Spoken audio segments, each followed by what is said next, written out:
See, we were doing components of salary, right?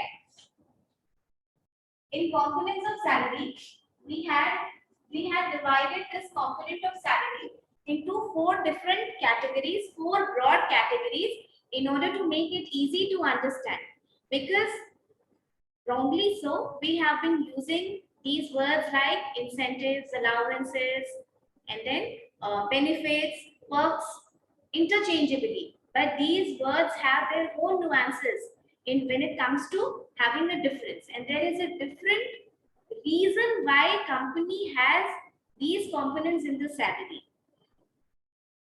ये बहुत technical होता है. That is why the company, when company has to strategically plan or strategically do something about their salary, they do it as a change in various components. That is why to understand that what is the exact difference between the components and what is the reason of inculcating it as a part of your salary is very important. Okay, we studied four different components. We divided it into four different components. What are these components? Base pay, Base pay, allowances, benefits, allowances, benefits and incentives, rewards.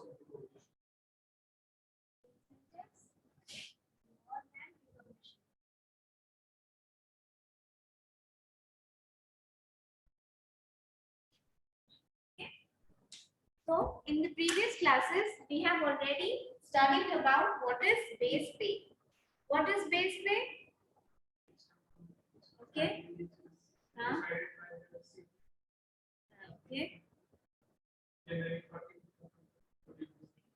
to 50% of CTC. Okay. Online students, tell me what is base pay? The basic salary, what is it? It is a fixed part of salary. जोर से बोलो. It is a fixed part of salary Yes. and 50% of CTC. You need to know just brief introduction about all these things, but you should know कि क्या होता है. This is the monetary part of the salary. ये भी समझिएगा कि कौन सा monetary और कौन सा non monetary होता है. क्योंकि every facility which is given by the organization need not be monetary. जरूरी नहीं है कि आपको जब भी कॉम्पनसेट किया जाए या कॉम्पनसेशन जब भी आपका डिफाइन हो तो वो सिर्फ मॉनेटरी पार्ट में ही हो. There are many non-monetary benefits which are given by the organization और वो बहुत important होती है आपका compensation define करने के लिए. Okay? Coming back to base pay, this base pay is the basic salary. This basic salary is the monetary part of your salary, your compensation. This base pay, when we talk about private organizations, is mostly 40 to 50% of the CTC. What is CTC? CTC is cost to company. What does it mean? 40 to 50% of, yes, in hiring you. अगर company आपको ले जाती है तो आपके ऊपर कितना खर्च होता है उसको एक साल में.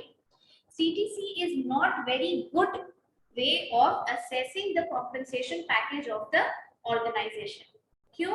क्योंकि जब आपको CTC दी जाती है तो उसमें जो contributory funds होता है ना, जैसे PF वगैरह होता है, उसमें आप भी contribute करते हैं और organization का employer भी contribute करता है.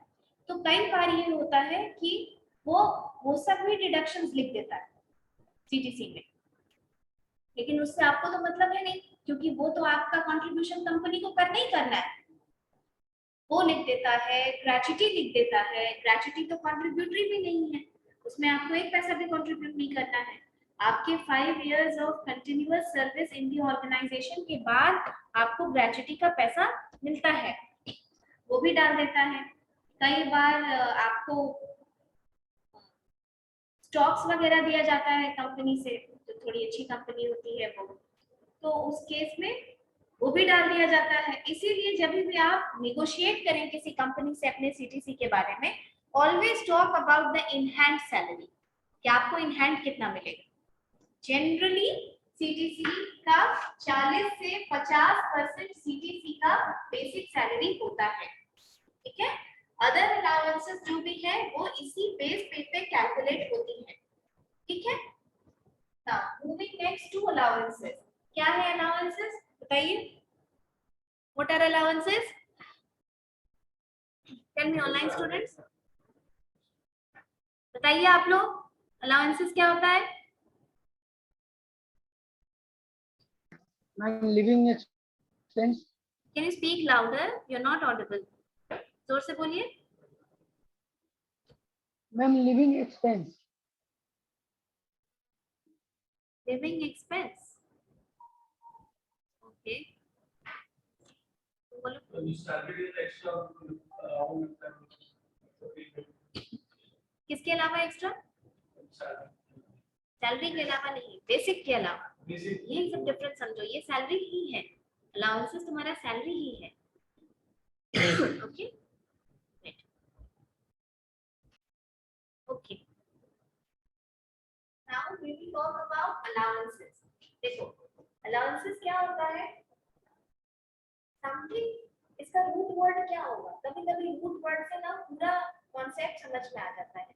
अलाउंसेस का रूट वर्ड क्या होगा? Allowance, allowed, allowed, right? Something which is allowed in the organization for a reason. जब भी आप अलाउंसेस पढ़ेंगे, whenever you go through allowances, you will always have a name for it, a reason for putting it in the salary. The organization is always trying to compensate one or the other cost that you may have in the organization or outside the organization, and because of it, it has included this as a component of your salary. So allowances is basically what? This is something which is allowed in your organization. Okay? This allowance is over and above the base pay which is given to you for your expenses. Over and above the base pay. माने base pay के ऊपर 20%, 22% ऐसे अपना अपना organisation का रहता है, जो दिया जाता है base pay के ऊपर, उसको कहते हैं allowances. जैसे घर के लिए आप ऑफिस में काम कर रहे हैं तो आपको घर चाहिए, the company will take care of you and it will give you HRA, house rent allowance. The company will give you dearness allowance, not the private sector. It is only in the public sector and public sector enterprises. Okay. Other allowances जैसे कि food allowance है, leave travel allowance है, बहुत सारा allowance. Medical allowance. हाँ, medical allowance है, education allowance है, stress allowance है, ठीक है. There are certain jobs in the organization which have more stress, relatively too much amount of stress, in the sense that इतना है कि स्ट्रेस अलाउंस करके भी एक अलाउंस ऑर्गेनाइजेशन देती है. I will explain it to you later. तो इस तरीके का बहुत सारा अलाउंस है जो अपने अपने रीजन की वजह से और आपके सैलरी में इनकलकेट किया गया है. Two things that you need to remember about allowance is that हमेशा स्टूडेंट्स अलाउंस और बेनिफिट्स में कंफ्यूज करते हैं, ये ध्यान रखिएगा. Allowance is the monetary part of your salary, like basic पे. ओके, व्हेन बेसिक पे की जैसा ये भी आपका मॉनेटरी पार्ट है, और ये अलग अलग ऑर्गेनाइजेशन में अलग अलग होता है. मतलब it depends upon the organization to organization, the needs that you have in that organization and the designation that you hold in the organization. ठीक है, यहाँ तक हम लोग किए थे. I made you write, I think only the definition of allowance, right, and dearness allowance. So dearness allowance, you remember? Yes ma'am. What is this?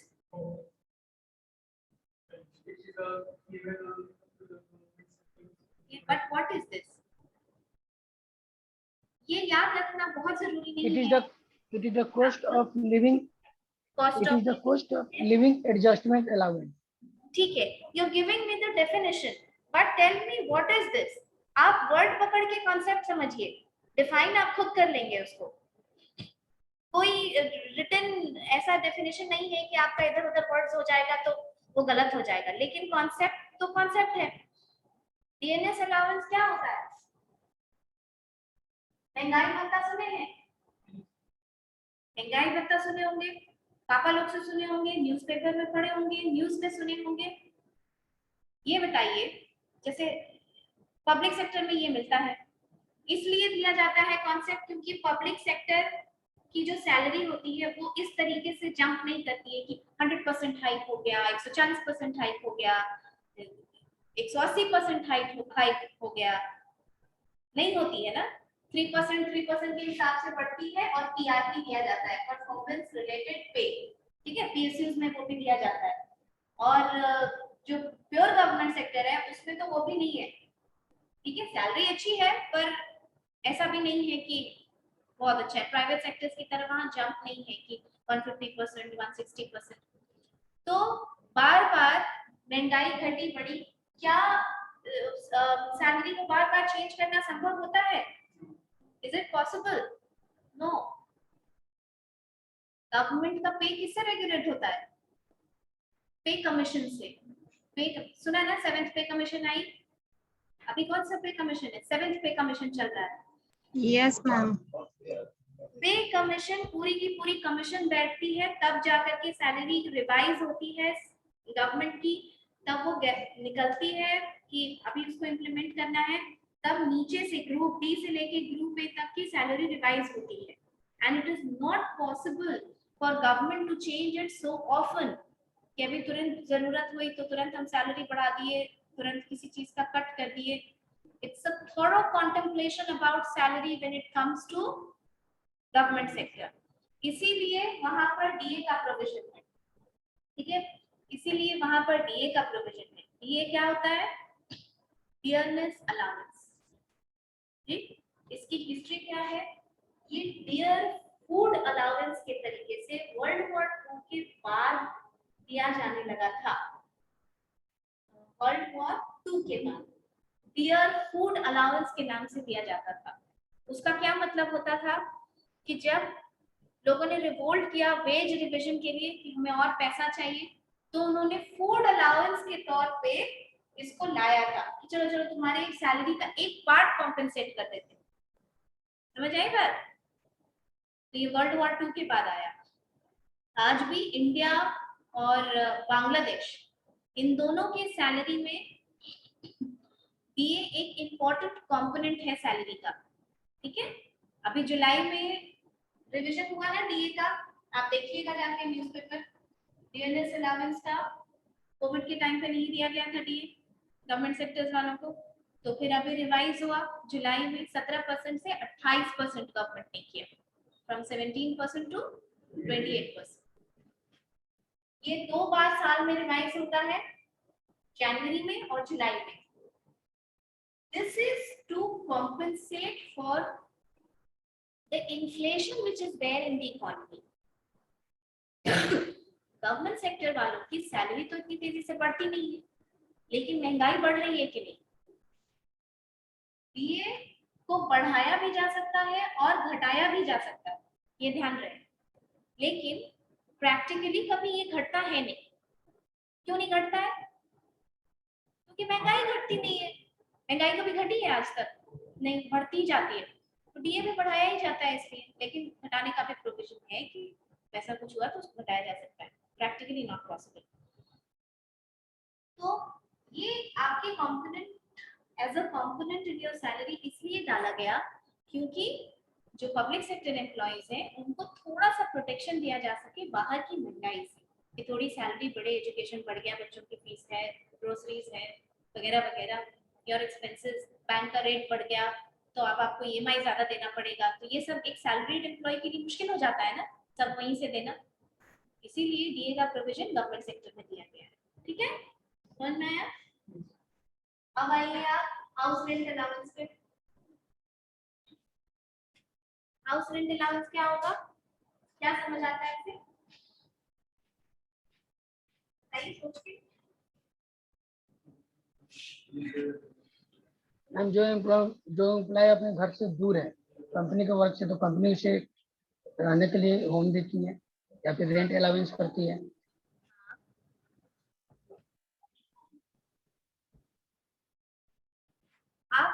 Organisation में है तो आपको घर चाहिए होगा रहने के लिए, तो ऑर्गेनाइजेशन इस चीज का ध्यान रखती है कि आपको एक हाउस के अकोमोडेशन के लिए this part HRA is in as a component of your salary an allowance which is given to you to compensate for the house accommodation that you have.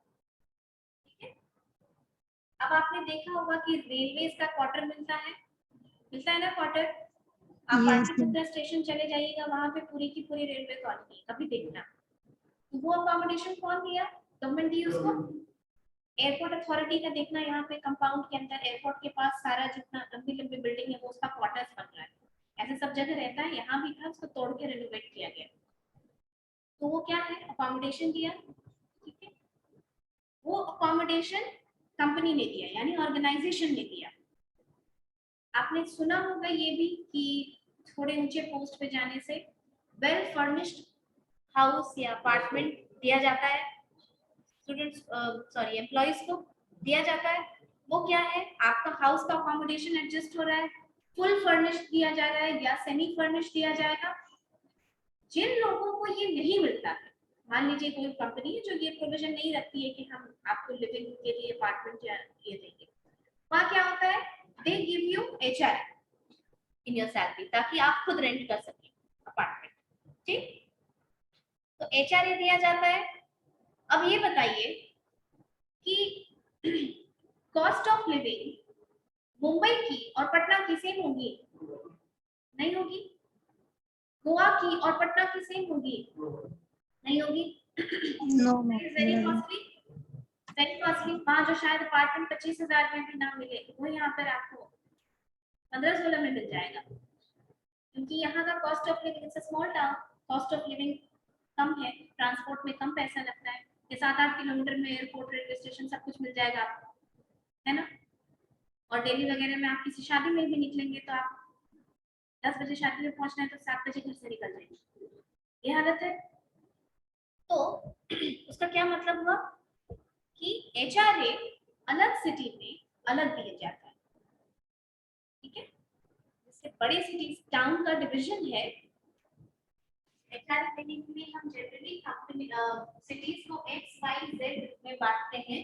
ठीक है, XYZ में बांटते हैं, तो ये पॉपुलेशन के हिसाब से बटा रहता है कि 5 लाख तक पॉपुलेशन है, 5 लाख से 50 लाख तक पॉपुलेशन है, 50 लाख से ऊपर की पॉपुलेशन है, तो वहाँ ज्यादा परसेंटेज दिया जाता है बेसिक का।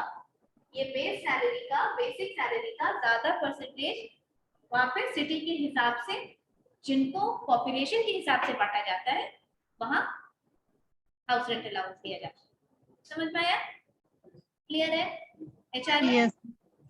उसी तरीके से एक और अलाउंस होता है, बहुत सारा अलाउंस होता है, हम आपको कुछ मेन अलाउंस बता देते हैं, जैसे medical allowance.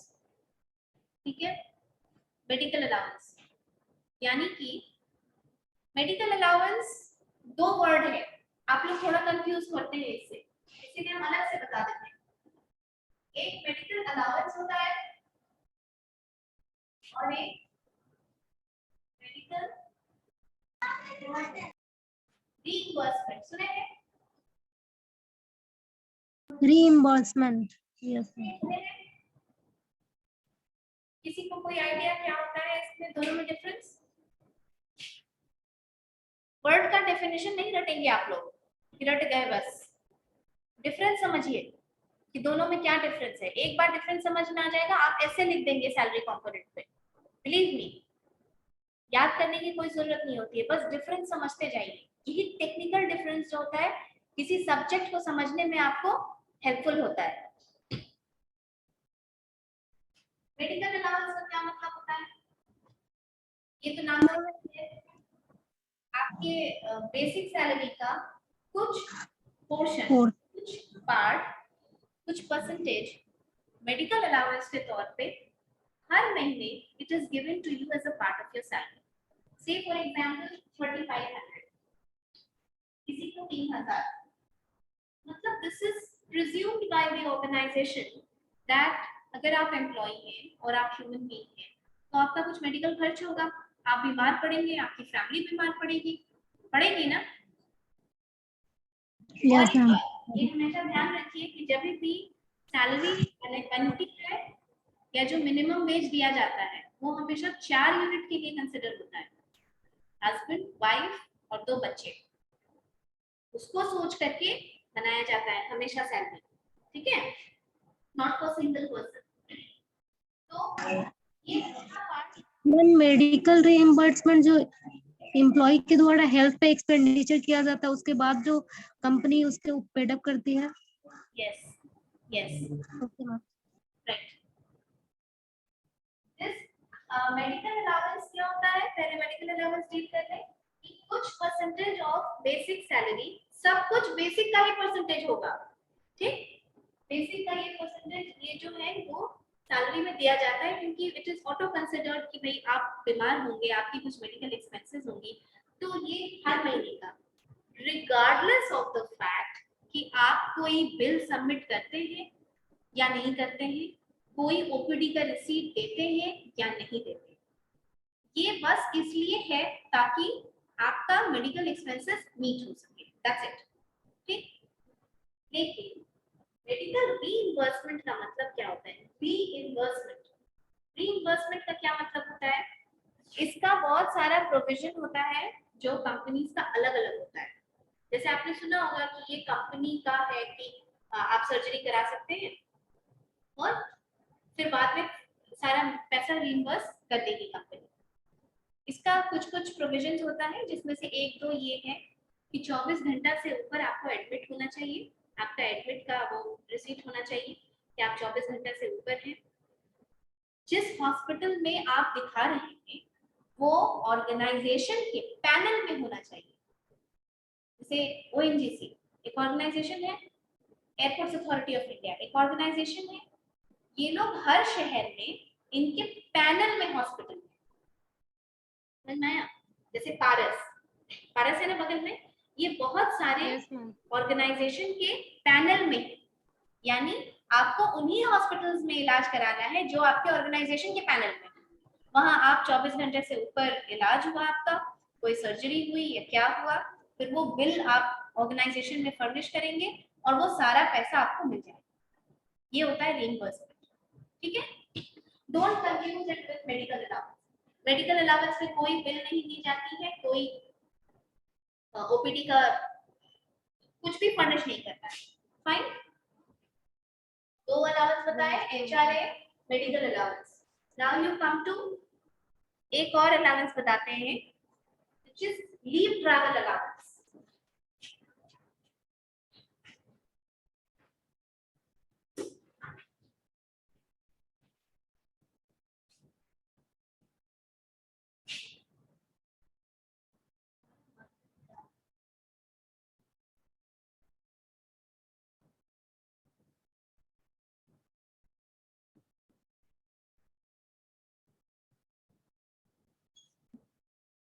Leave travel allowance.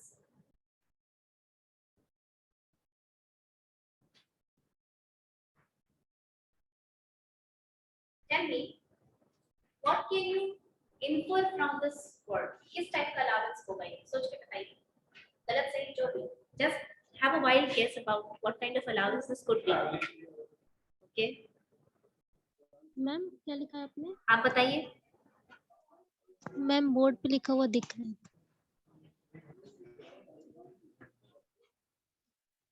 आप बताइए. मैम ये आउटपुट। लिखिए. Leave travel allowance.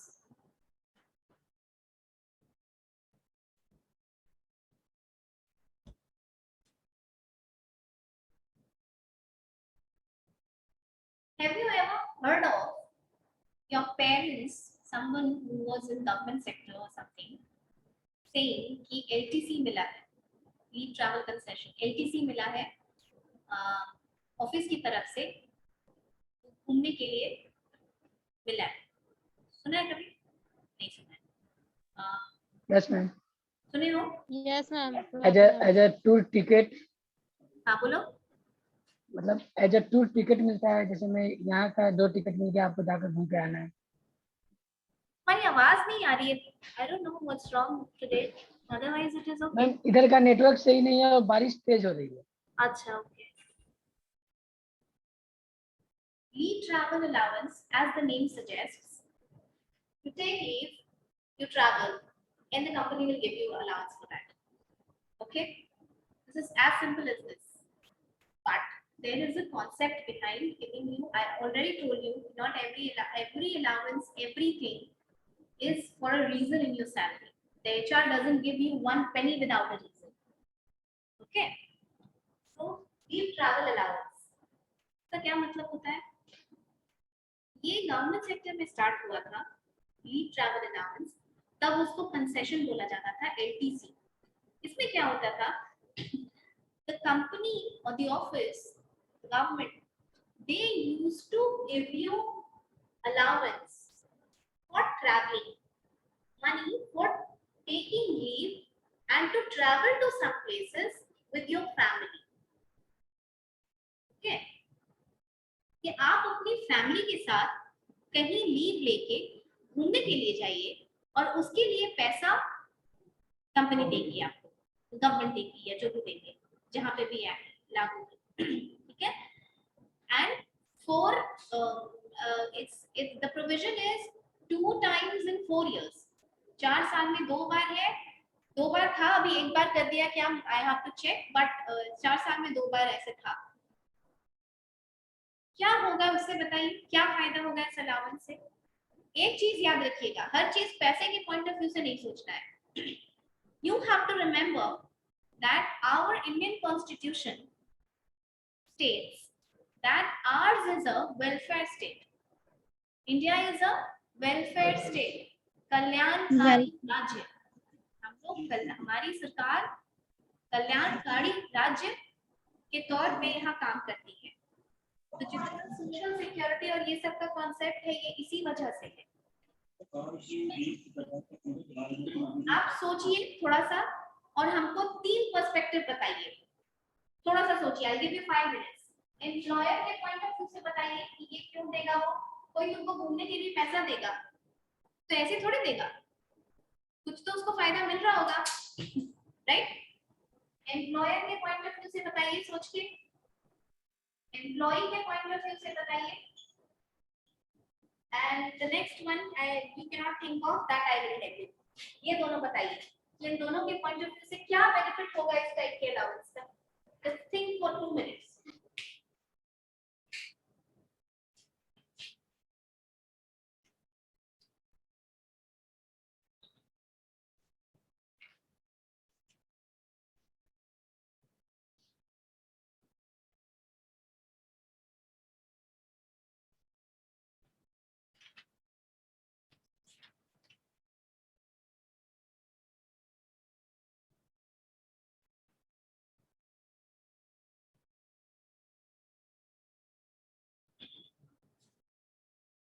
Online students, could you come up with an answer? Ma'am employee को पैसा देता है घूमने के लिए ताकि उसका स्ट्रेस दूर हो सके और वो उसके लिए अच्छे से काम करता है। Very good, very good. और एम्प्लॉय पैसा अगर लेकर घूमने जाता है तो वो ये कंपनी के प्रति अपना एफर्ट्स ज्यादा लगाएगा कि कंपनी उसके क्या बोलते हैं ना, कंफर्टेबिलिटी को देख रहा है। एम्प्लॉय वाइज इनकम टैक्स से एग्जाम्पशन में कम होगा। That part is correct, completely correct. Employee वाला थोड़ा सा और उसको उस डायमेंशन को आपको थोड़ा बेहतर तरीके से बताना होगा। Both of you. Ma'am employee को एक तो फैमिली का कंपेनियन भी मिलेगा और प्लस में रीजनरेटिंग फील करेगा तो ज्यादा एफर्ट लगाएगा after coming from the travelling. Very good. And employed को मैम एक इनकम टैक्स से एग्जाम्पशन भी मिलेगा और एक सोशल वेलफेयर में as a directive principle of state policy के तहत उसे मतलब कंट्रीब्यूट करने का एक रूल भी है। ये नहीं है, लेकिन एम्प्लॉय वाला पार्ट आपने सही बोला। देखिए, ओके मैम। आप बताइए,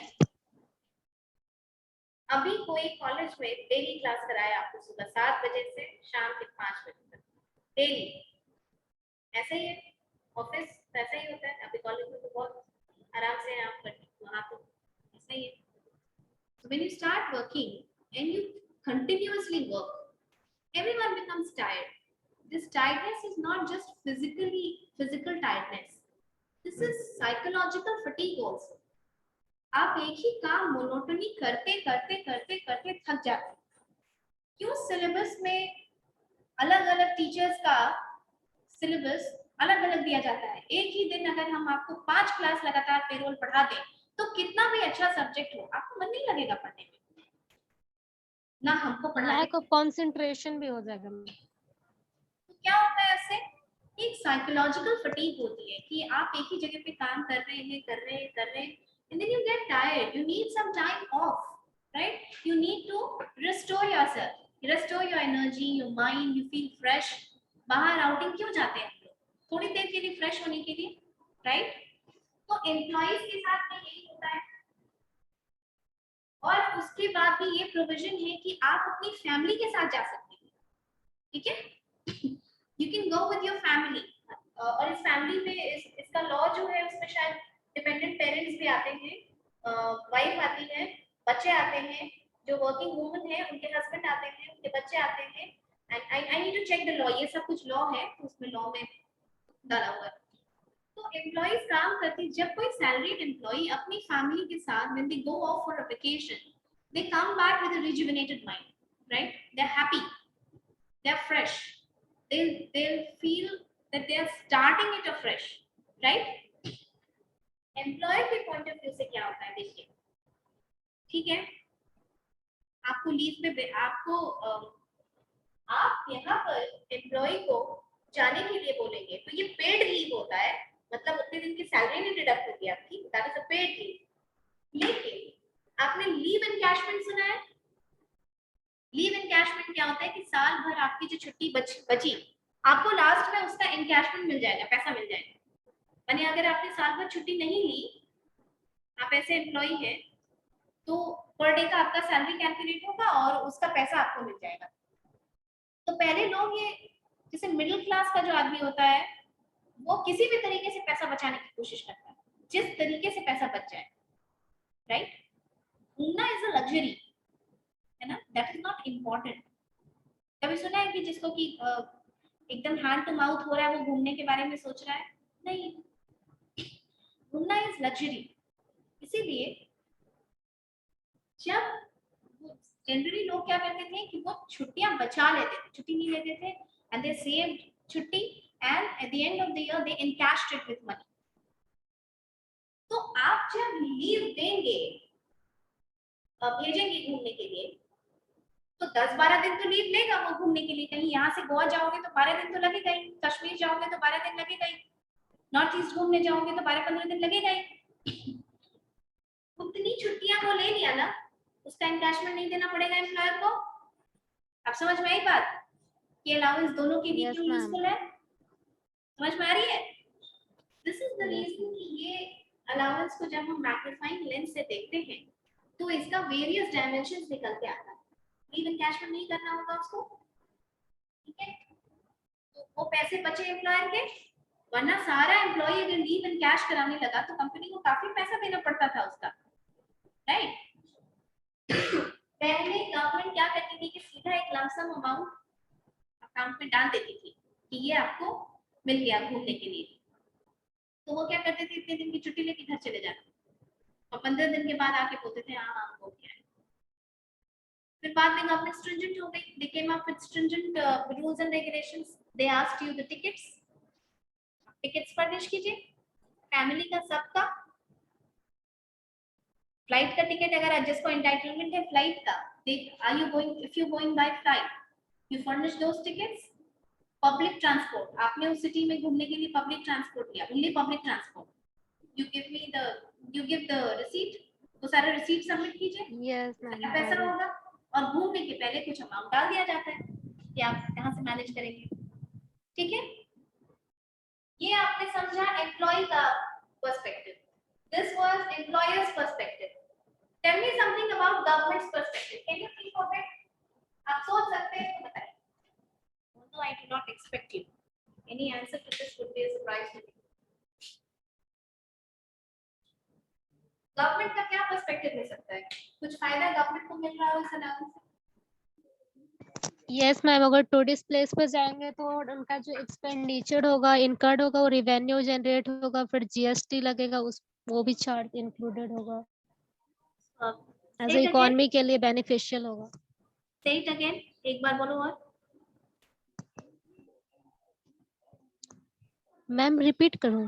हाँ, ओके मैम, जब मैम ट्रैवलिंग करते हैं तो जो भी एक्सपेंडिचर इनकर्ड होता है लाइक हिस्टोरिकल प्लेसेस या tourist and very good, we very good. This was a total surprise. मुझे नहीं लगा था ये आंसर आएगा, but very good. Thank you and ma'am. Public transport से जो भी ट्रेवलिंग करेंगे उसका भी रेवेन्यू जनरेट होगा। आप गूगल में किसी प्लेस के बारे में सर्च करते हैं तो वहां नीचे क्या आता है? Things to do in Patna, 10 चीजें आ जाएंगी। When you are एक सैलरीड एम्प्लॉय जब अपनी फैमिली को लेकर के कहीं घूमने जाता है, से कश्मीर का आपका ट्रिप है, आप वहां घूमेंगे ना, आप बोट लेंगे, आप मीना बाजार घूमेंगे, आप गुलमर्ग जाएंगे, आप सारी ऐसी जगह पे जाएंगे जो टूरिज्म के पॉइंट ऑफ व्यू से इंडिया की इकोनॉमी जनरेट करती है। ठीक है, समझ में एक बात? टूरिज्म एक बहुत इंपॉर्टेंट इंडस्ट्री है इंडिया की। अब तो service sector is contributing 54% of total GDP of India. Yes ma'am, वो ज्यादा रोल प्ले है ना? करता है। बहुत मेजर परसेंटेज सर्विस सेक्टर दे रहा है इंडिया के जीडीपी में, और उसमें एक टूरिज्म भी आता है। देखा ना कोविड में क्या हालत हो गई, सारे होटल्स ठप, सारे अभी अभी क्यों इतना हंगामा हो रहा है उत्तराखंड में? 4 धाम यात्रा अभी भी बंद है, और सिर्फ सीजन के 4 धाम यात्रा में वो लोग इतना कमाता है कि आप सोच नहीं सकते। द होटल्स आर फुल, छोटा से छोटा भी और बड़ा से बड़ा तो खैर है, वो घोड़ा वाले जो बगल बगल दुकान लगाते हैं, ये सब लोग इतना ज्यादा कमाते हैं कि उनके साल भर की कमाई, क्योंकि 6 months तो it is just snow clad mountains, सब बंद है। You cannot think of their revenue and what they are contributing to the state's revenue. सब बंद है अभी 1.5 साल से। शिमला में बहुत हाहाकार मचा, क्योंकि Shimla is just a weekend getaway for people of Delhi. Nainital is a weekend getaway for people of Delhi. वो लोग सैटरडे संडे को चले जाते हैं नैनीताल। फिर आप होटल में रहेंगे, वहां कुछ खरीदेंगे, वहां की चीजों को राइड करेंगे या जो करेंगे, उससे क्या होता है? टूरिज्म प्रमोट होता है, और टूरिज्म सेक्टर से रेवेन्यू जनरेट होता है जो गवर्नमेंट को मिलता है। आपको कोई जगह बहुत अच्छी लगी, आप गैंगटॉक घूम के आए, आपको बहुत अच्छी लगी, तो आप इसका एक जस्ट पर्सपेक्टिव सोच सकते हैं, आप अपने फ्रेंड को भी बोलेंगे वहां जाओ घूमने, बहुत अच्छी जगह है, राइट?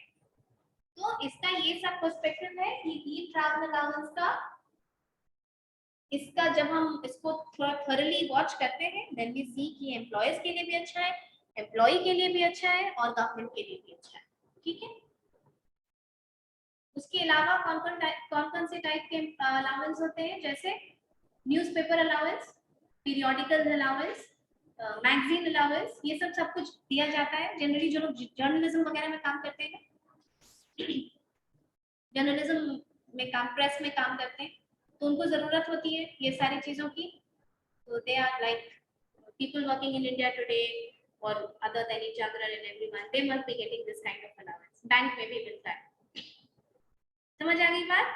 तो इसी तरीके से बहुत सारा टाइप का अलाउंस है। City compensatory allowance, this one more I should tell you.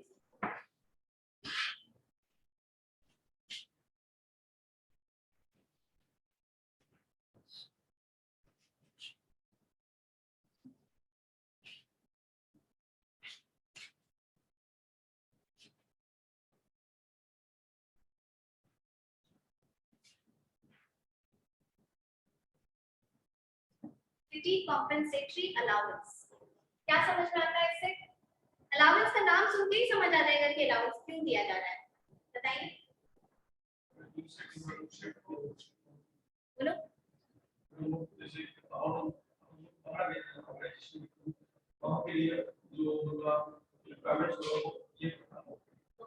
तुम बोलो कुछ अलग।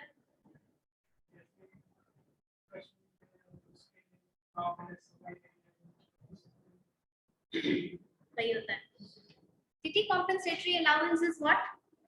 To compensate for the difference of city.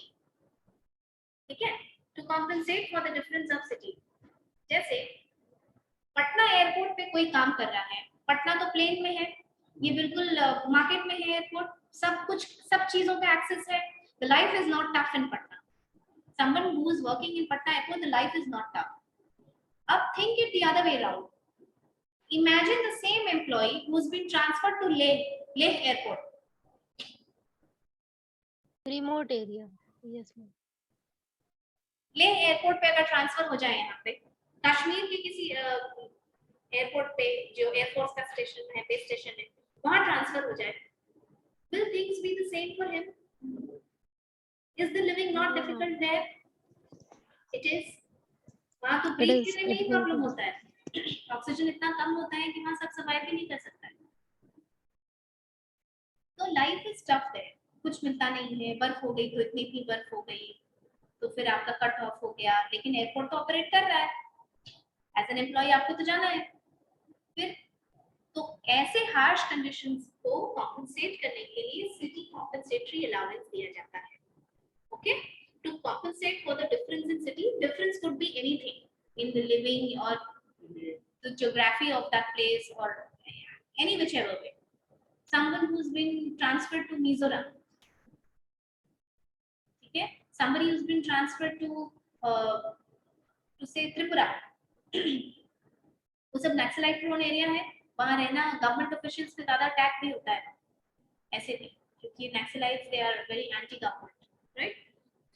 Otherwise also they are, it is completely hilly terrain, life is tough. If it starts raining, you'll have landslides, you'll be devoid of any medical facility and all those things. There are so many aspects to it. So the city compensatory allowance is basically for compensating the difference in city that an employee encounters while getting transferred from one city to the other city. Okay? इसी तरीके से बहुत सारा food allowance, बहुत सारी company आपको food allowance देती है। हिल अलाउंस, जैसे कि बिहार में कोई इंडस्ट्री क्यों नहीं है? बिहार में इंडस्ट्रीज नहीं है। हमारे chief minister always there is fighting for कि बिहार को विशेष राज्य का दर्जा दे दिया जाए। विशेष राज्य का दर्जा में क्या होगा? टैक्स फ्री कर देगी गवर्नमेंट, टैक्स फ्री कर देगी तो कोई भी कंपनी आएगी, वो इंडस्ट्री बैठाना चाहेगी, 10-12 साल के लिए होता है एग्रीमेंट में।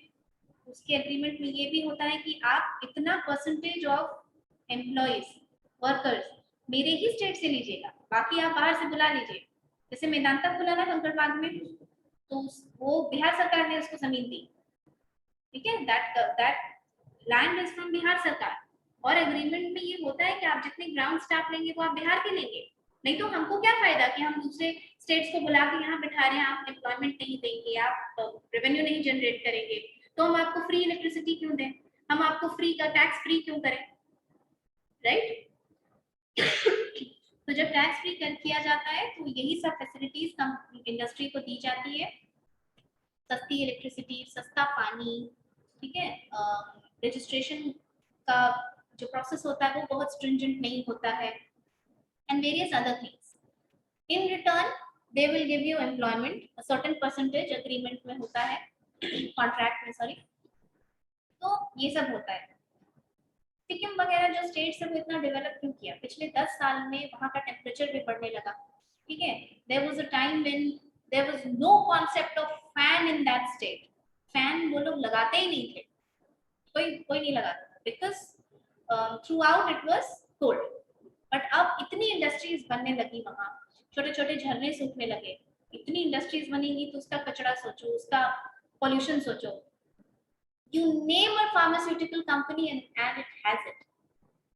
तुम किसी भी फार्मास्यूटिकल कंपनी की नाम बताओ और वो वहां पर है। तो जैसे कि एल्केम एक फार्मास्यूटिकल कंपनी है, नाम सुना है? एल्केम लैब्स लिमिटेड, ये फार्मास्यूटिकल कंपनी है जिसका 6-7 जगह पे ब्रांच है। दमन में है, मुंबई में है कॉर्पोरेट हेड ऑफिस,